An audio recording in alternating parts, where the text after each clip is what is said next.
Isang artificial na isla. Ito na ngayon ang Paseco Compound.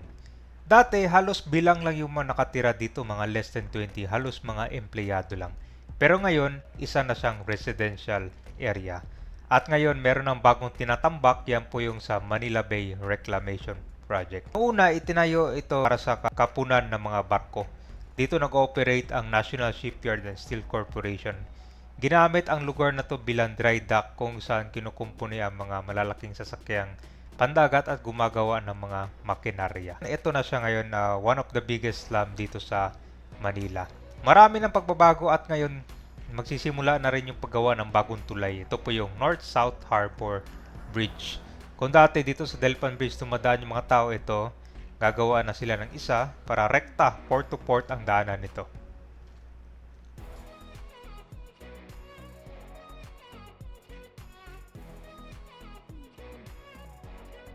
Alright guys, so nandito na tayo sa Parola. Ito yung mga bahay kabayan na nagsisimula ng construction ulit dahil nasunugan dito eh. Tapos ito naman yung Pasig River, low tide ngayon. Kaya makikita mo tong lupa dito sa natin, hinapakan natin ngayon. No? So yung kabayan po yung Paseco. Diba? Ang dami ng mga bahay dyan kabayan yung ikutin natin ngayon. Saka dito pala nagsisimula na yung gagawin bagong tulay. Ito yung North-South Harbor Bridge. Simula sa Paseco Port, papunta dito sa Parola Port naman. So, malamang dito sa area ng Pasig River dadaan. Tapos, dito, harap lang mismo ng mga bahay na nasunugan. No?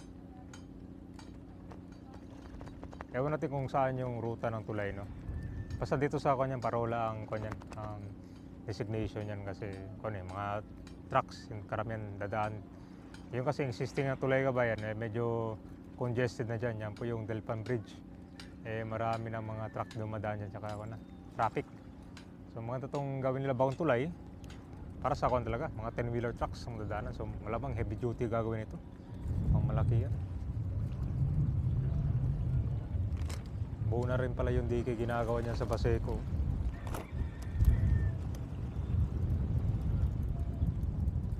Dito wala. Walang kadike-dike dito. Diretso sa mga talaga to, kabahayan no. Diba? Wala dito. Talagang literal na sa danger zone yung mga nakatayo dyan eh.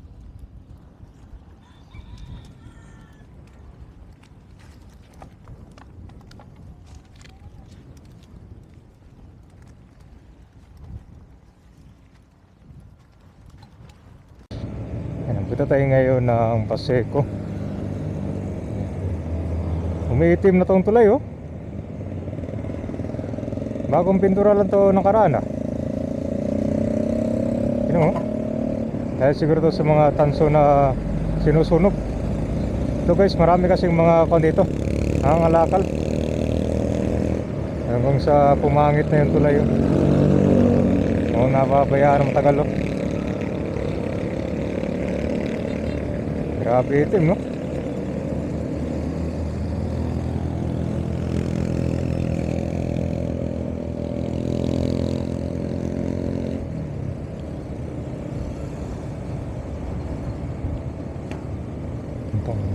Guys, dito na tayo.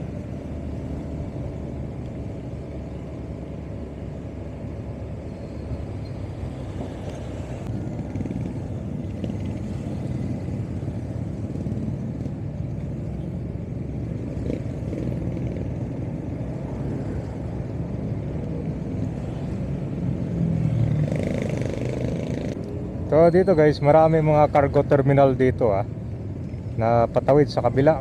So kung madagdagan tong tulay dito, mas mabilis yung paglabas ng mga truck no. Simula dito sa Paseco papuntang R10. Yan. Isa rin kasi sa problema dito talagang yung mga truck kabayan, matagal makalabas pasok dito sa Paseco. Diba? Kita mo yung traffic. Kaya po nagawan tong tulay, pwede ito maging alternatibo no. Tsaka dagdagan din nila ng rekta papunta sa R10. Ito na yung kabayan no. Ito yung project details para sa North-South Harbor Bridge. Yan o.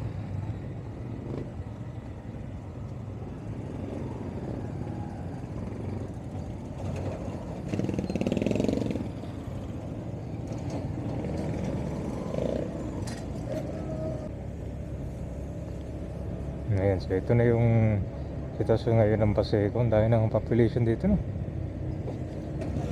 Hindi mo akalain na yung puro mga bilang na yung mga tao dito dati. Yan, bisitahin din natin itong pabahay ni Yorme Paseco Community. Ang habilin niya naman dito na wag dukyutin. Di bali nga mahirap, wag lang dugyot, di ba? Kung tutuusin ka ba, marami pang mga kailangan bigyan dito ng relocation, no? Yung iba naman kasi dito, depende sa sitwasyon ng kanilang buhay yan, eh. Yung iba ito may kaya naman, kaya kaya nilang patayuan itong bahay nila hanggang second hanggang third floor. Tapos yung iba naman ito, gawa sa kahoy, prone sa sunog talaga. Labis ng nasunugan to. Bago kasi nagawa tong Paseco Community, nagkaroon mo na ng sunog dito. After ng sunog, ginawa na ng pabahay ni Yorme.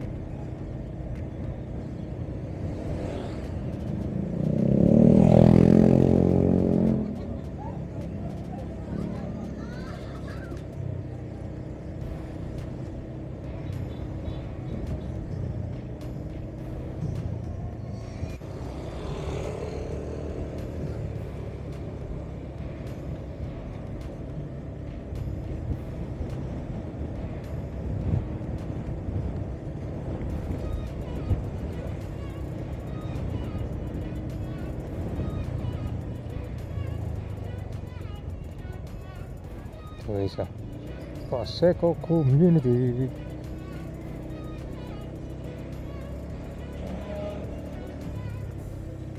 Karamihan dito may hanap buhay na sila ng mga tindahan. Kanya-kanyang paraan sila dito kung paano maghanap buhay. Karamihan dito mga sari-sari store tsaka mga kainan, eh.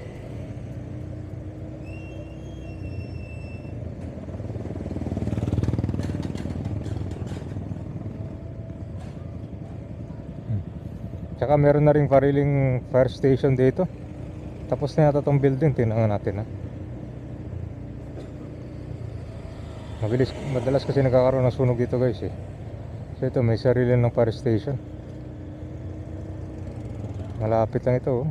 Paseco Fire Station.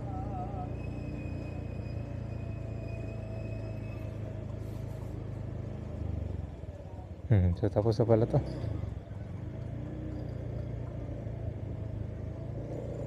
Mabilis na yung action yan.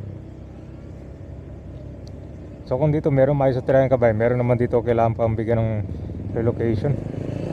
So kamakailan na napunta na itong bagong area na nasunugan lang to.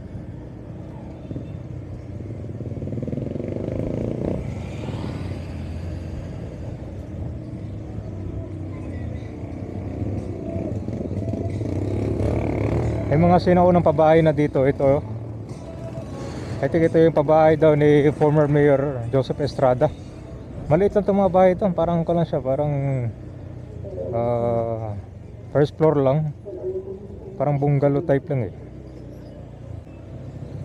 Yan, guys, basta yung mga kulay pula.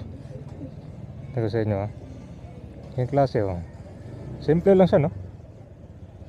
So sa katagalan nagkakaroon na extension yung mga bahay dito. Yan, may mga sari-sari store na. Yan, oh. Tumayos pa rin pala, di ba? So ito naman yung Presidente Corazon General Hospital. So bukas na to sa publiko. Ito yung pina-priority ni Yorme, yung pagkaupo niya. Kasi nung nawala siya, 3 years din natinga tong hospital. Kumbaga hindi nagamit kabayan. Ang ganda yan. Ang ganda ng sa loob niya kabayan. Talagang 5 star ang datingan, no? Hindi ordinaryong hospital. Yan, di ba? Yan, paganda si Yorme ito, guys. Tapos ito naman yung school.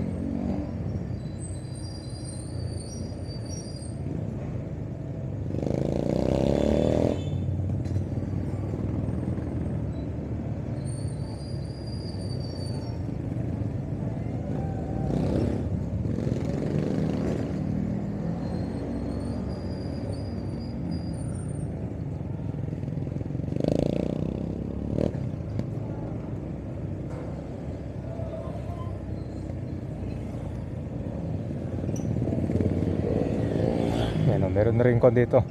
Well, all in one dito, guys. May Divisoria style na rin dito, mga damit, no? Ito may hardware. Meron din mini grocery. Mga isa na siyang community, no? Hindi mo akalain na dating kuwan lang, ano? Dating kuwan lang to, Bataan Shipyard.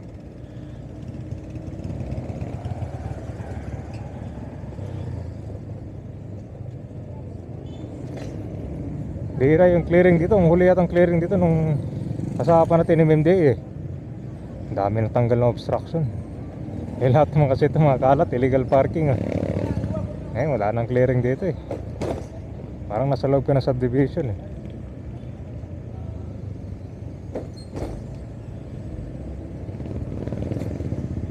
Nagsisimula na yung construction dito ng bagong tulay, tatawid dito sa Pasig River.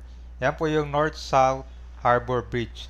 So mostly kung yan, port to port ang magiging direction yan. Kasi dito guys, ang dami mga truck dumadaan dyan, papasok ng Baseco, in and out, napaka-traffic dyan. So ito na may mga bahay na nawasak. Nasunog to. At ngayon nakatayo na ulit. Pero hindi ko alam kung i-demolish pa to ulit kasi mukhang dito dadaan yung tulay. So abangan natin. Nakatayo na ulit to, karamihan dyan gawa na sa hollow blocks kasi dati gawa sa kahoy pa. So, mas matibay na siya ngayon para hindi agad masira pag may massive fire. So, ganito kadahin pa yung mga bahay ang kailangan mabigyan ng relocation. Dati yung mga bahay guys, nandito lang yan sa kalsada. Hanggang sa dumami, halos nasa gitna na ng Pasig River. May bagong pabahay naman dito. Ito yung 4PH, pabahay ng national government. Condo style. Dati yung population dito, mga less than 100 lang yan. Nung ito ay shipyard pa. Pero ngayon, ang population nasa mahigit 69,000 na. So marami ding mga botante dito sa area. Malaki din ang lupa nito. Ang buong compound ay may lawak na humigit kumulang 52 hanggang 110 hectares. Kasama ang mga nadagdag na land reclamation at itong mga breakwaters.